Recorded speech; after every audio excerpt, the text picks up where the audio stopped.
Bonjour à tous et à toutes, je suis ravi de vous retrouver sur f4wfi.com. Mon nom est Pierre Journel, je suis radio-amateur avec l'indicatif Foxtrot 4 Whisky Foxtrot India. Rendez-vous sur f4wfi.com, normalement c'est marqué ici au bout de mon doigt. C'est le site web où je vous raconte toutes mes pérégrinations radio-amateurs.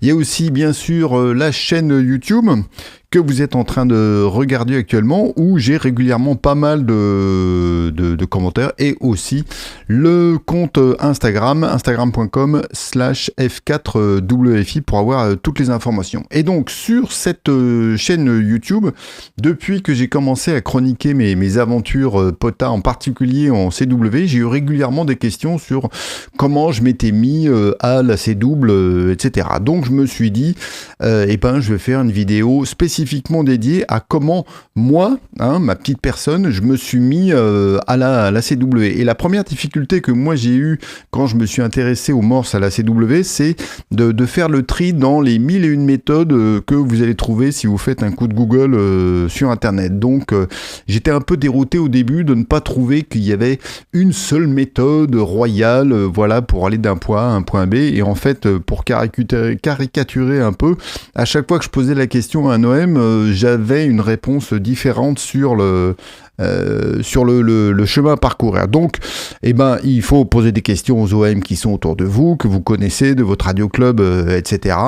Faut faire un petit coup de Google, un petit peu de recherche, et puis se faire un peu sa propre cuisine en fonction de ce qui vous convient le mieux en termes de méthode d'apprentissage, du temps que vous avez à investir, de l'argent potentiellement que vous avez à investir si vous voulez suivre des cours, etc.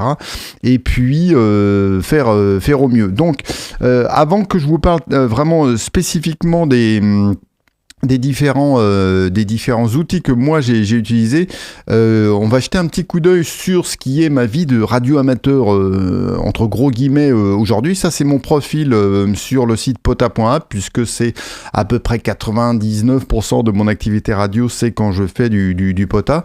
Donc vous pouvez voir que depuis que je me suis remis à la radio, j'ai fait environ 2000 QSO, et on peut aller voir dans les statistiques, c'est là où c'est aussi un petit peu plus éclairant.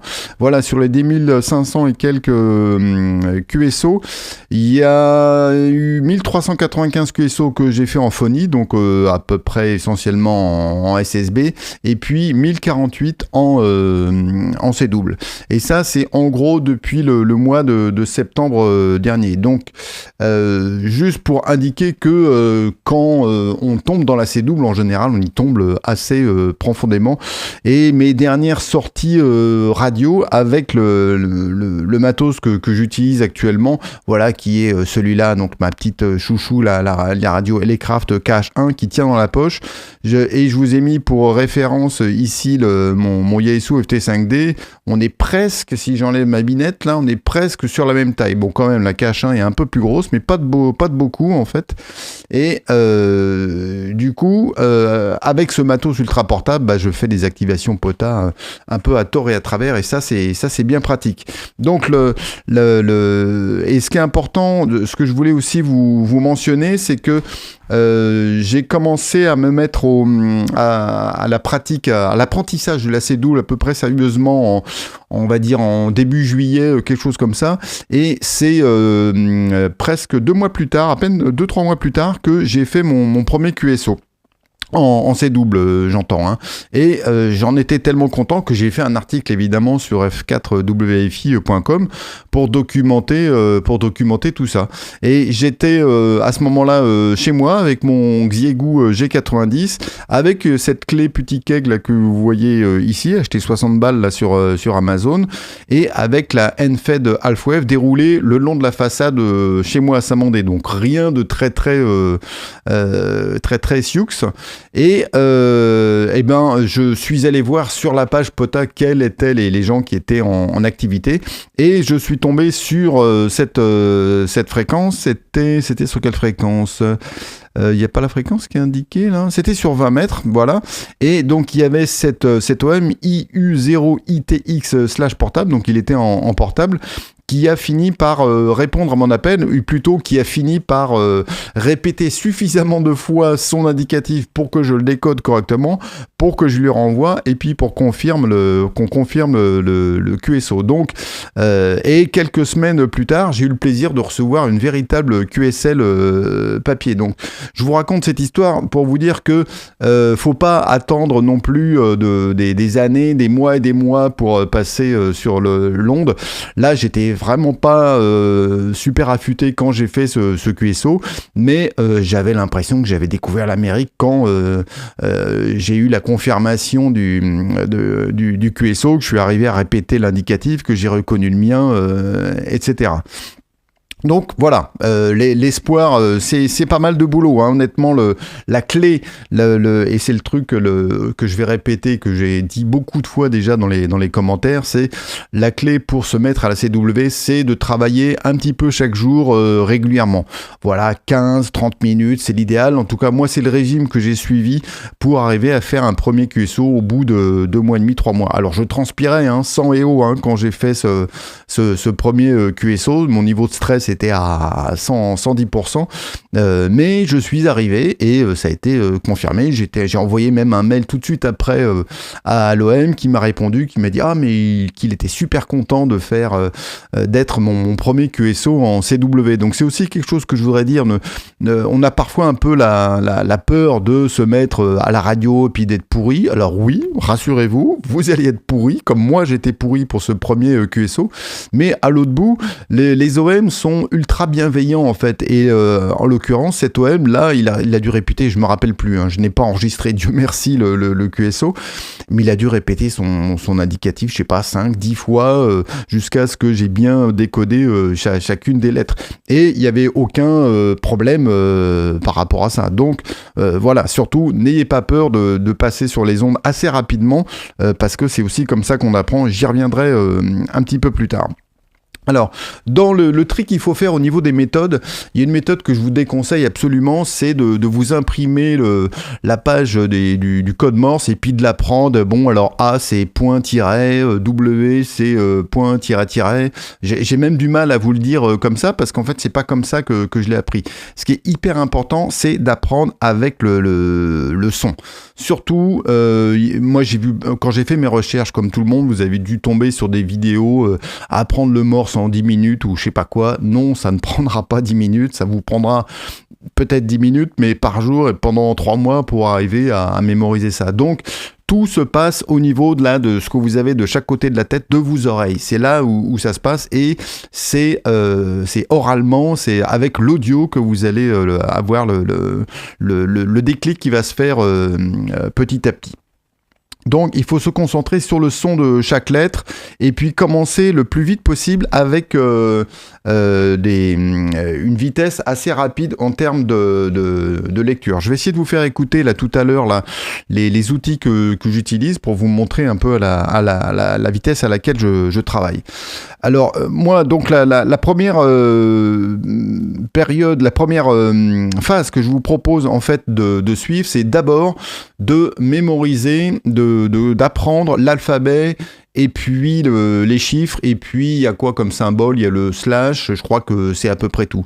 Et pour faire ça, moi j'ai fait l'essentiel de mon apprentissage avec une application qui s'appelle Morsemania, qui est disponible, je crois bien, sur Mac, sur iOS et puis sur Android, et qui fonctionne sous forme de jeu en fait. On envoie ici une image, au début ça vous propose 2 lettres, et puis à chaque fois ça rajoute un peu le nombre de lettres que vous écoutez. Et c'est sous forme de jeu puisque c'est une sorte de niveau. Au début, vous avez 2 lettres, puis 3 lettres, bon, puis vous passez de niveau en niveau, puis ça revient en arrière. Et donc, voilà. Donc, du coup, c'est très facile puisque vous avez ça sur votre téléphone. Il y a un côté stimulant parce que vous êtes un peu content quand vous passez un niveau, et ainsi de suite. Et moi, ça a été relativement efficace. Donc dès que j'avais une minute, partout où vous êtes avec votre téléphone, je vous laisse imaginer où est-ce que ça peut être, on peut faire comme ça un peu de Morsemania. Donc moi, ça a vraiment été la première étape, c'est je passais pas mal de temps quasiment chaque jour, mais c'était parfois sous forme fractionnée. Dès que vous êtes dans une queue dans le métro, en train d'attendre, peu importe, hop, vous écoutez comme ça. Et c'est ça qui m'a permis de mémoriser les lettres. Alors bien sûr, des fois, vous allez avoir l'impression que vous avancez, et puis en fait que vous reculez, vous dites, ah bah tiens, c'est marrant, le B, je l'avais bien hier, le C, ti, je l'avais bien, puis là, je l'ai oublié. Vous allez confondre des lettres. Donc moi, ce que je vous propose de faire, c'est de parfois regrouper les lettres qui vous causent problème et ne travailler que celle-là avec un outil que je vais vous montrer dans un instant. Morsemania, lui, il vous fait travailler tout l'alphabet, non pas de A à Z, parce qu'il les regroupe de manière Sioux en suivant la méthode Koch, je pense. Mais il vous fait le suivre d'un bout à l'autre. Il va pas lui s'arrêter spécifiquement sur telle ou telle lettre, même s'il essaye un petit peu de s'adapter. Voilà, et en fait, en complément avec Morsemania, j'ai utilisé un site qui s'appelle World List Trainer, que vous trouvez à l'adresse morsecode.world, et c'est ce site que j'ai utilisé, et où vous pouvez choisir, là par exemple, là, le set de symboles qui est proposé, c'est de A à Z, 0 à 9, et puis un petit peu de ponctuation. Mais vous pouvez très bien choisir les lettres que vous voulez faire défiler, et c'est la manière dont je fonctionnais quand j'avais par exemple des problèmes avec 4 ou 5 groupes de lettres. Eh bien je les regroupais, je les mettais dans ce soft et je les faisais tourner. Alors je vais essayer de vous faire écouter. Normalement si je fais ça et que je le fais démarrer, bon, vous devez l'entendre, hein. Là c'est très très faible. Voilà, je vais mettre un peu plus fort. Voilà. D. E. Voilà, enfin bon, vous voyez le principe. Là, je l'écoute à une vitesse assez élevée de 40 mots par minute avec du Farnsworth, qui permet d'espacer les caractères. Je vous propose au début de l'écouter au minimum à 20, voilà. Ne l'écoutez pas plus bas que ça. Et encore là, enfin moi maintenant avec un peu d'expérience je trouve ça très lent, mais ne descendez pas plus bas parce que sinon vous allez prendre l'habitude de systématiquement compter. Ah et là il m'a fait point, 1, 2, 3, ok c'est un S. Et ça c'est le pire des trucs qui peut vous arriver. Donc démarrez à 20 voire 25, ça vous paraîtra peut-être très rapide, mais ça vous permettra d'entendre le rythme, la musique de la lettre. X. A. Et ainsi de suite. Donc par exemple là il vient de faire le A il fait tida, tida, donc c'est pour moi, dans ma tête c'est devenu tada. Donc surtout ne cherchez pas des méthodes visuelles, n'achetez pas des mémos et puis vous mémorisez que ok, O c'est 3 tirets, S c'est 3 points, etc. Le côté écrit visuel du morse, il va plutôt vous freiner que vous ralentir. Et c'est que en faisant des dictées avec ce genre d'outils que vous allez pouvoir progresser. Et donc moi la méthode que j'utilise encore aujourd'hui, c'est que alors passer la phase de mémorisation, une fois que vous avez épuisé l'alphabet, les lettres et puis slash quelques symboles, voilà, à l'intérieur de Morsemania, une fois que cette première phase était terminée, ma routine de travail, c'était de passer 10 minutes à faire de la liste, de l'écoute comme ça, soit sur l'alphabet complet ou plutôt sur des sous-ensembles de lettres qui me posaient problème. Ensuite, j'utilisais un autre outil qui s'appelle lcwo.net, avec lequel j'utilisais les leçons qui sont ici, qui suivent la méthode Koch, où ça ajoute 2, puis 3, puis 5, puis un certain nombre de notes. Là, vous voyez que de lettres, de symboles. Là, vous voyez que j'en suis à la leçon 31, donc je ne suis pas arrivé encore au bout de la méthode Koch et je suis toujours en train de travailler. Et donc, la manière dont fonctionne cet outil, voilà, il vous fait des groupes de 5 caractères qu'il faut que vous rentriez ici. Alors là, je vais mettre n'importe quoi, hein. Et après, il fait la vérification et puis il vous dit votre taux d'erreur. Et quand vous passez en dessous de 10%, vous passez à la leçon suivante. Et bien sûr, vous pouvez adapter la vitesse de mots là, qui est ici, quoi. Et je vous conseille évidemment au début de l'écouter assez lentement, mais pas trop, hein. Descendez pas en tout de 20-25. Vous voyez là mon paramètre, là je suis à 25 mots par minute, donc je suis pas très rapide, alors que là je suis capable assez facilement, si je remonte ici à 40, de décoder les lettres. I. Ah, pardon, je me suis gouré. H, 0, W, 5. 5, Voilà. Donc, bon, je vais pas vous faire une démonstration de ma petite science de la C-double, mais je suis capable de décoder de manière individuelle des chiffres assez rapidement, mais quand ils sont groupés sous forme de mots, c'est un peu plus long. Donc, je faisais 10 minutes de lecture, de dictée comme ça. Ensuite, je passais 10 minutes à l'intérieur de l'exercice pour les leçons là, de la méthode Koch, et vous voyez que j'ai encore du chemin à faire. Et ensuite, j'allais sur cet outil là des indicatifs qui permet de vraiment se travailler l'oreille pour décoder des indicatifs. Donc je vais vous faire un exemple là.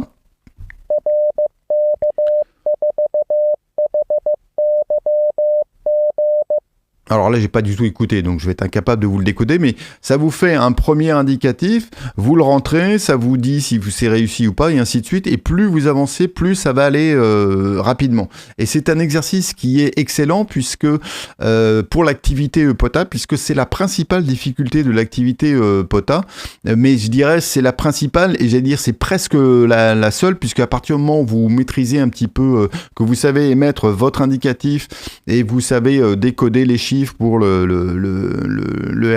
report, eh bien vous pouvez partir sur longue. Mais sur les ondes, la première difficulté, c'est vraiment de décoder les indicatifs. Et comme c'est 5 caractères, parfois 6, après il peut y avoir un /p si la personne est en portable, eh bien on transpire beaucoup, et c'est exactement ce qui m'était arrivé avec l'italien, où je lui faisais répéter, je lui ai fait répéter je sais pas combien de fois son indicatif. Et donc par exemple mon italien là, c'était IU0 quelque chose, hein, son indicatif. Voilà, il est là, IU0ITX/P, donc il était quand même assez long. Donc probablement au début, j'ai capté I, donc je lui ai envoyé I point d'interrogation, donc il me renvoyait son indicatif. Ah, peut-être la deuxième fois, j'avais U, donc je lui renvoyais IU point d'interrogation, et ainsi de suite, comme ça, de proche en proche. Donc l'exercice de décoder des indicatifs, il est hyper important, et il ne sert pas qu'en POTA, ça servira tout le temps. L'avantage de le faire dans le cadre du POTA, c'est que le QSO est relativement formaté.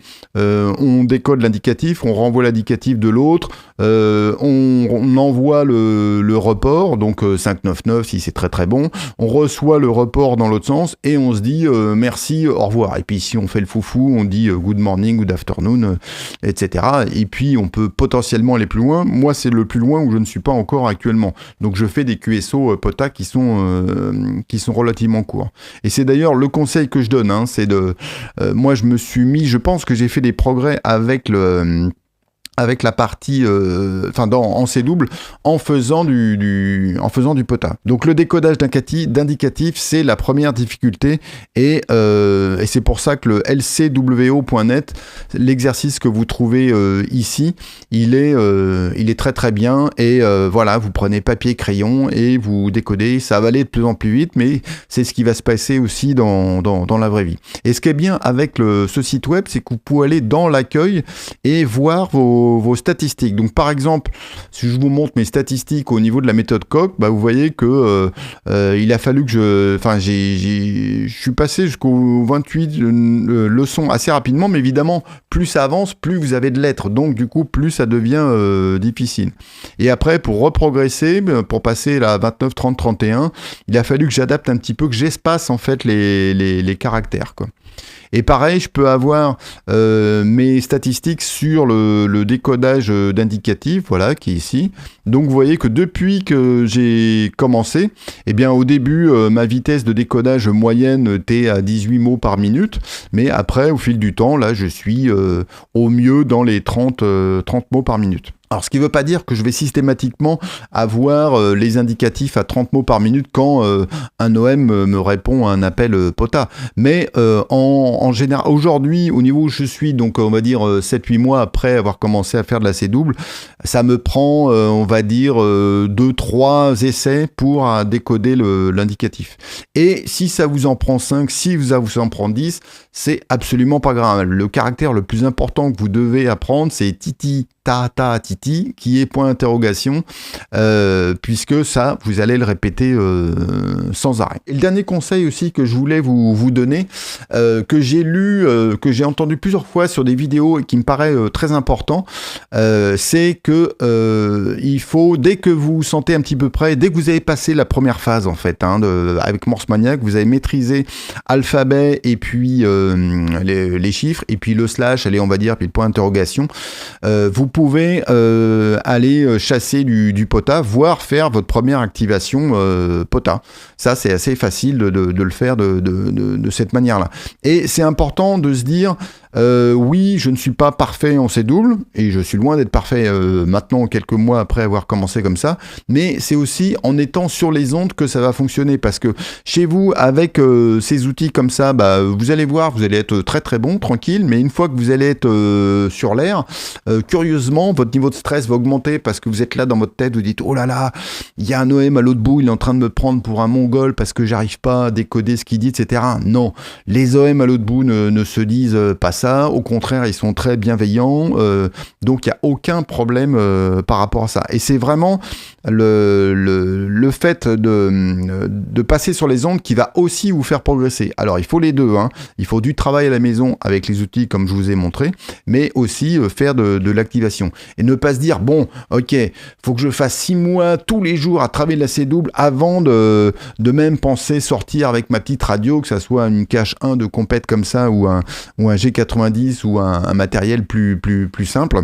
Dès que vous connaissez votre indicatif, que vous commencez à décoder un peu les choses, il n'y a pas de problème. Et l'autre truc que je peux vous donner qui est aussi très utile, c'est de savoir envoyer le code Q, le code QRS. Voilà, si vous savez envoyer QRS, c'est un peu le message pour dire hop hop hop, tu vas trop vite. Donc si quelqu'un répond à votre appel POTA en vous envoyant une rafale de mitraillette ou que vous n'arrivez pas à décoder, eh bien, envoyez-lui QRS quelques fois et il va s'adapter. Donc, comme on dit en anglais, get on the air to get good, don't get good to get on the air. Ok, donc passez sur les ondes pour vous améliorer, mais ne vous améliorez pas pour passer sur les ondes. Alors bien sûr, vous allez travailler à la maison, donc ça va vous faire progresser, mais il faut surtout pas vous dire oh là là, mais je suis pas bon dans mes dictées que je fais sur World List Trainer, je suis pas à 100%. Le processus d'erreur fait aussi partie de l'apprentissage, et ça c'est hyper important de bien se rappeler ça. Quand vous êtes tout bon à certaines vitesses, eh bien vous montez plus vite, et à ce moment-là vous allez progresser, ainsi de suite. Et tous les OM, même ceux qui sont des machines de guerre à la C-double, font des erreurs. Voilà, donc il faut aussi apprendre à vivre avec ça. Et c'est que même en faisant des erreurs que vous allez progresser. Voilà, écoutez, ça fait 22 minutes que je vous cause dans le post, donc j'espère que ça vous a donné des bonnes pistes. Donc encore une fois, je répète, première étape, maîtriser alphabet, chiffres et puis quelques symboles, genre slash, point d'interrogation. Donc là, moi, je l'ai fait avec Morse Mania. Dès que ça c'était fait, je suis passé sur les ondes, j'ai fait mon premier QSO. Et puis, j'ai complété mon travail avec les outils comme World List Trainer, LCWO. Et ça, j'en ai fait beaucoup. Et enfin, voilà, la pratique, c'est que quand vous ferez des activations POTA à répétition, alors je parle encore beaucoup de POTA parce que les QSO sont courts, donc du coup, ils sont courts et structurés. Donc, vous savez que vous allez vous allez vous dire bonjour, confirmer l'indicatif, vous dire bonjour, vous dire merci, envoyer le report et ciao, bye bye, terminé quoi. Donc du coup, on s'y retrouve quand même beaucoup plus facilement.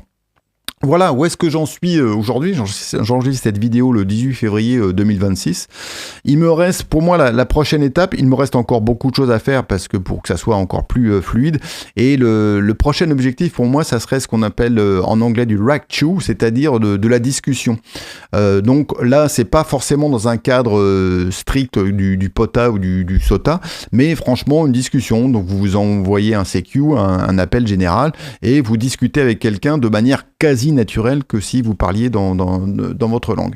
Et là aujourd'hui, j'y suis pas encore. Ça m'est déjà arrivé de faire du track-through avec des OM que je connaissais. Et là, ça demande une autre gymnastique, puisque dans votre tête, vous allez avoir des phrases qui vont vous venir, genre comment ça va ou quelle radio tu utilises. Bon, et là, du coup, c'est un peu moins synthétique, un peu moins codé que le QSO Potat, donc un petit peu plus difficile. Voilà, j'espère que cette vidéo vous a plu. N'hésitez pas, si vous avez des questions, commentaires, suggestions, partage d'expérience de vous, comment vous avez appris ou réappris la C-double. J'ai plusieurs OM qui m'ont dit « Ah, moi j'ai appris ça à l'armée, mais là ça fait des années que j'ai pas touché, donc je m'y suis remis. » Voilà, donc c'est toujours intéressant d'avoir votre retour d'expérience à ce sujet. Donc j'attends vos commentaires sur f4wfi.com. Hein. Encore une fois, hein, toutes mes aventures, j'ai dit radiophoniques, oui, on peut le dire, radio amateur de radio amateurs sont ici. Postez aussi vos commentaires, questions, suggestions sur YouTube. Je suis toujours hyper content de lire, je réponds à tout, etc. Et il y a aussi Instagram où je suis très présent. Vous pouvez poser des questions et interagir avec moi, que ça soit en direct sous la forme d'un commentaire ou en DM. Voilà, sur ces bonnes paroles, je vous présente mes meilleurs 73. J'espère que je pourrai faire des QSO en C-double avec le plus d'entre vous très rapidement. Ciao, bye bye.